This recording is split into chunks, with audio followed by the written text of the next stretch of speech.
we're delighted to be joined by Jes Staley. He's the Barclays chief executive who joins us now for an exclusive conversation, not only about banking, but about the markets and the pandemic. Jes Staley, thank you so much for joining us. When you look at some of the things that you've had to announce in the last quarter, really some of your good work in terms of trading are overshadowed by this huge bad loan charge.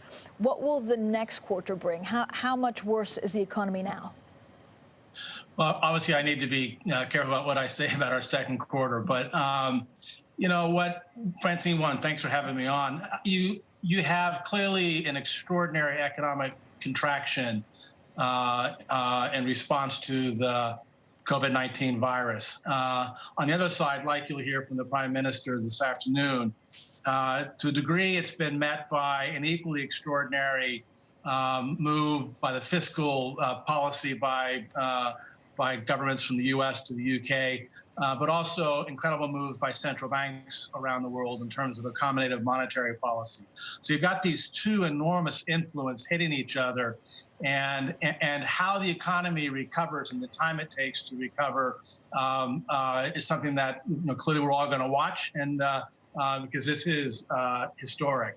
Vis-a-vis the bank, as you said, in the first quarter, our investment bank had a very strong quarter. And when we looked at the economic horizon out there, we have the ability to take economic forecasts and put them into our models, which measure our risk. And so we took very conservative forecasts in terms of unemployment in the U.S., unemployment in the U.K., the price of oil. We took a very conservative view there, and basically that ended up with an impairment number of £2.1 billion, which, as a percentage of our balance sheet, is a very high number. But that's sort of like putting capital in reserve for a very negative scenario, which we hope doesn't play out. But despite taking that impairment number, we had a reasonable level of profitability, because we have this diversified banking model between a consumer bank and a wholesale bank. But it is remarkable, I think, the impact of fiscal policy and monetary policy. And overall, I'd say that's really been a benefit to the banking industry. Jes, the Prime Minister Boris Johnson has just stepped out for a speech in Dudley. As the furlough program comes to an end in the third quarter, do you anticipate, Jes, a spike in bad loans? And what does that mean for Barclays? Yeah, I think there is a sort of gathering storm out there. I mean, the furlough program, being from the States, it's quite amazing to watch, and how significant the program is in the UK, and how that has buffered the impact of this incredible medical crisis. But the government has been very strong in terms of putting small business loans out, guaranteed by the government. We ourselves have done over 200,000 small business loans in the last couple of weeks, about £6.5 billion, all the way to major commercial paper programs being bought by Her Majesty's Treasuries. And we've done over £10 billion of that type of lending as well. So the reaction has been quite strong. And what that has enabled us to do is stay focused on the financial integrity of Barclays. Barclays, being a very strong, highly capitalized bank, is critical if we're going to play our role in helping the UK and the world recover from this virus. We were fortunate, Francine. We walked in with the highest level of capitalization in the history of Barclays, 13.8% capital to our risk-weighted assets, very liquid. So I think we had the strength of a very strong balance sheet and a profitable underlying business that hopefully we can be a firewall as we try to get through this economic crisis. But Jes, if you look at the deterioration of the UK economy, is it actually worse than expected? And again, what does that mean for your client activity? I think right now the contraction in the economy is probably less than we would have expected or anticipated a month or a month and a half ago. Spend has started to recover. It's not down nearly as much as it was a couple of months ago. Aided by the government programs, aided by the furlough programs. As you said, I do think there's a little bit of storm gathering. Once, we have 90,000 mortgage payment holidays out there. We've given payment holidays to our credit card holders. You've got the furlough program. A lot of that is going to start to end as we come into the end of June and July and August. And it will be interesting to see what happens to unemployment at that point in time, what happens with the furlough program. So we're clearly not out of the woods yet. I think we've recovered more right now than we would have thought a little bit ago. But there is that second storm coming in a couple of months, I think. Jes Staley, good morning. Tom Keene in New York. You have had an eventful 2020, to say the least, and there's discussion about you exiting at some point next year, maybe into 2022. I want you to state right now for Global Wall Street what the Barclays vision is forward and where Barclays fits in on an international basis. HSBC has their challenges, Deutsche Bank, and all the other banks as well. But Jes Staley, there's a mystery about what the vision is of Barclays. State it right now for us, please. Well, I think we've been pretty consistent, Tom, since the beginning of 2016 when we arrived and launched the strategy of the bank. Barclays is to be a universal bank. And what a universal bank is, it's one that combines a consumer business. We have a very large credit card operation in the U.S. Yep. Roughly a third of the GDP of the UK goes through the payment systems at Barclays. We have 900 branches across the country, so a very strong consumer bank in the U.S. We have the largest credit card operation in Germany. And then you match that with a corporate and investment bank.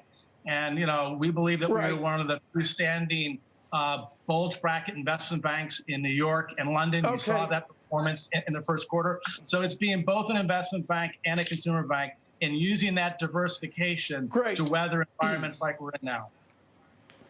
Okay, that's well said, Jes. Now, you went out and you stole Carrie Chen from Morgan Stanley to run your Hong Kong banking shop. Hong Kong in the news today. How is Barclays going to project at the margin with Ms. Chen in Hong Kong in all this uproar? You know, obviously there are a lot of, you know, the whole geopolitical situation is very complicated all around the world. You know, we are a global bank. Our footprint in Asia is very important to us. We have a very good team out in Hong Kong and Singapore. In Tokyo, we're the largest broker in the Tokyo Stock Exchange. But we're really, you know, focused on the main financial centers around the world. Jes, I don't want to interrupt, Jes, but this is too important, Jes, with what's going on, and we'll hear from the White House today on Hong Kong. HSBC, the Hong Kong and Shanghai Banking Corporation, has come out and they've made a decision about Hong Kong. I want you to make some news this morning on Bloomberg. How is Barclays going to project to the people of Hong Kong, given this new effort by Beijing to limit their security and to limit their business opportunities? What's going to be the Barclays stance on Hong Kong? You know, Tom, I'm not going to get involved in the politics of that. Clearly, you know, we support all of our colleagues and our clients across Asia and in China and in Hong Kong. It's a very difficult political situation. I don't, you know, we have not made a statement. We're not going to make a statement. You know, we're a major British bank. We need to be very cognizant of what's going on in the UK and the position taken by the UK government. But we're not going to get involved in the politics of Hong Kong. Well said, Jes Staley. Thank you so much. Francine?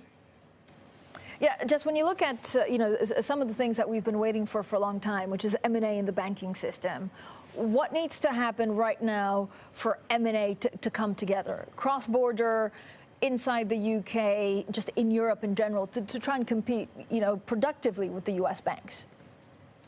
Yeah, so one, I think we are competing productively with the U.S. banks, particularly with our corporate and investment banking. If you look again at our first quarter, Francine, our market share in the investment banking business went up quite a bit in the first quarter, and that's a trend that we've had over the last couple of years.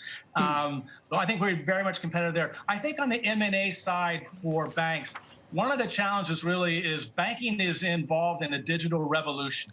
In the amount of change that we have to manage now because of the new technology platforms, because the new way of digitizing finance is incredibly complex. And in many ways, it's embracing the new technology to run finance and getting away from these big, in-market mergers where you get diverted your attention for 3 to 4 years, I don't think you're going to see the M&A market come back for the major banks for a long time.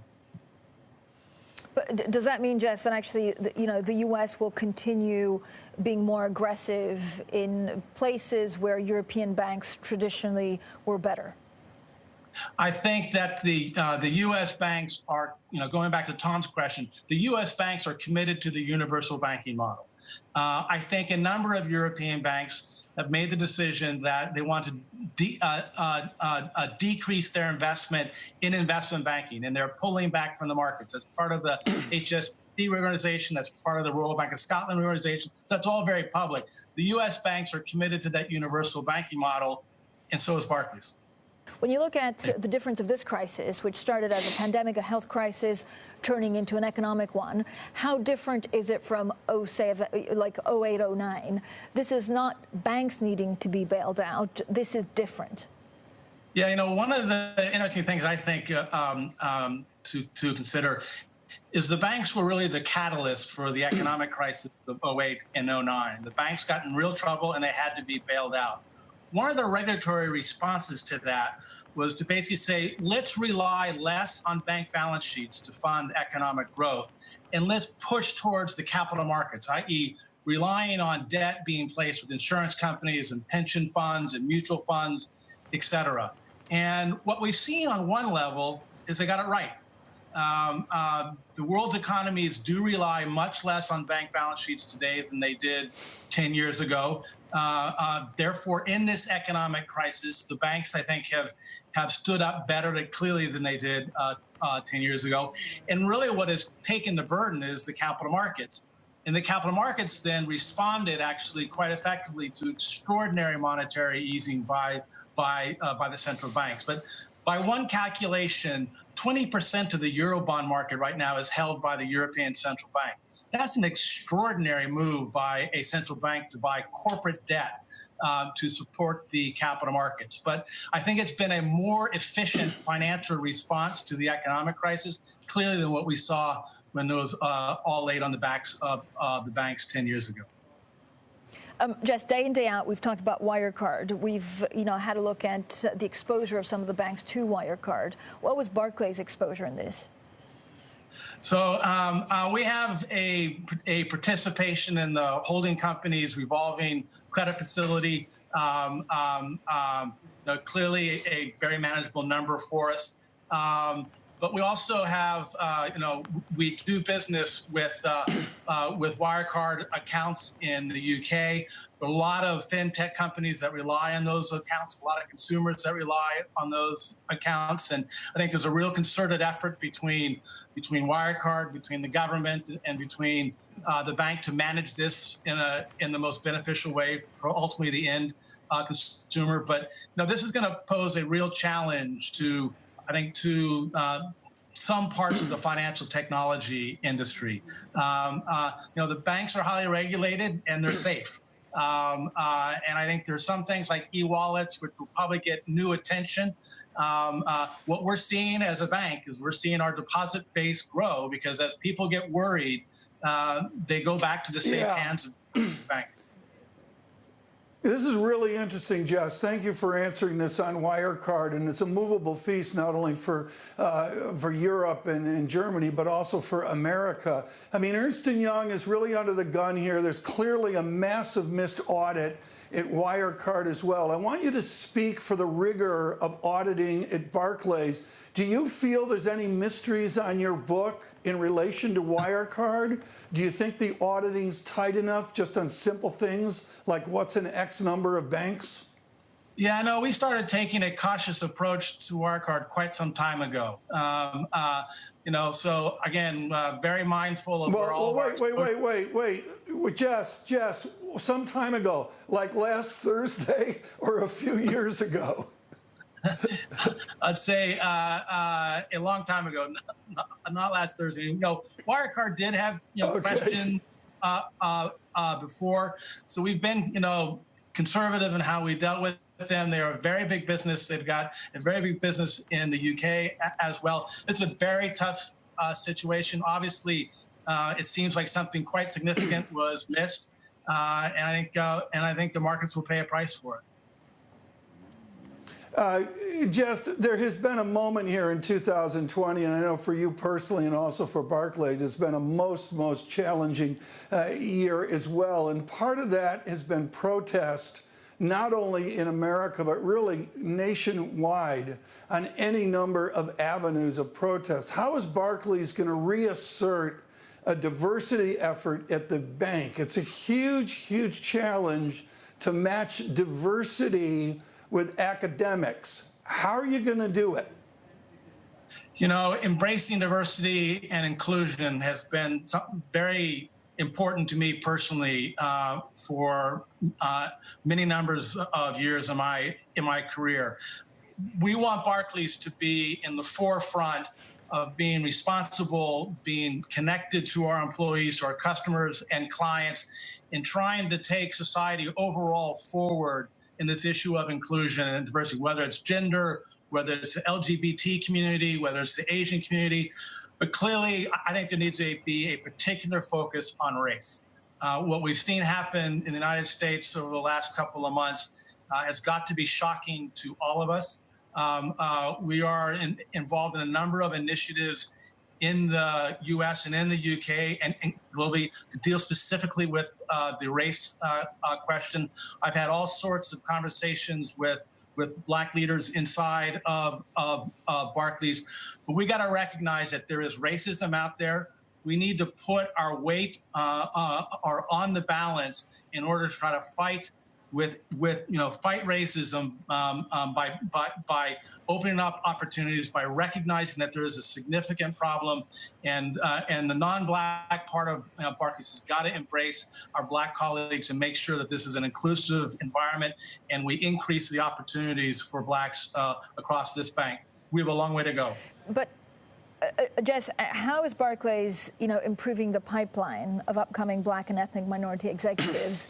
And how will you measure success in this concretely? No, you clearly need metrics, and you need to track how many people you're hiring, how many people are promoting. You need to make sure you look for diversity candidates. You go to schools that have strong diversity programs.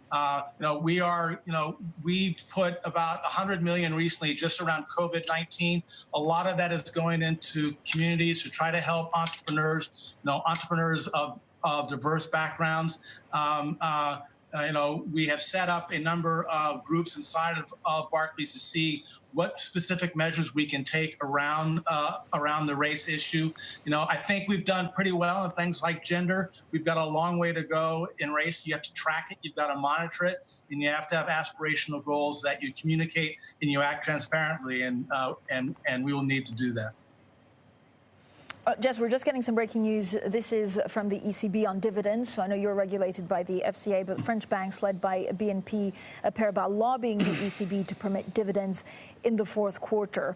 Overall, Jes, how have the regulators responded to the crisis? How do you think the crisis will change the relationship between regulators and banks going forward? Yeah. That's a great question, Francine. And that's another big change, I think, between 2008 and 2009 and now. During that economic crisis, I think the relationship between the regulators and the banks were more a question of adversity than cooperation. I think in this, we're dealing with the PRA and the FCA and the Bank of England every day. And I think there is a collaboration between the regulators and the banks in order to try to get the economy going, et cetera, et cetera. And they made a decision here around the dividend, very tough decision for us to take. But I think the instinct during the height of this crisis that we've got to keep our banking industry incredibly strong and well capitalized. It's hard to argue against that. I think we're coming through this in a strong way, but I do think that one of the lessons from this crisis will be the cooperation and the engagement between those that are supervised and those that are doing the supervision has worked quite well, actually. And I think, and I applaud what's been coming out of the Bank of England, the PRA, and the FCA, and they've been very supportive to Barclays. Just Staley, one final question in your generous time with us this morning. I want you to give us an update on the pressures to right size. July 1st beckons tomorrow. I'm going to guess autumnal planning into the end of the year and the February bonus season means you're going to do everything faster and earlier this year. Give us an update on the pressures and need to right size to a new Barclays. Yeah, I think, Tom, we're very comfortable with the size of the bank. One of the other commitments we've made is since the coronavirus, we have not laid anybody off. In this sort of environment, we think making sure that our colleagues are safe and feel confident about where they are is very important to the bank. Technology will drive some right sizing in terms of headcount. As I've said before, I do think people will be revisiting their physical plant. But we like the scale of the bank. The scale of the bank in the UK gives us a lot of competitive advantage. Being a bulge bracket investment bank in New York and London, I think gives us a competitive advantage. So we're not going to get smaller, and we're not going to do a merger. So I think we'll sort of stay right down the course.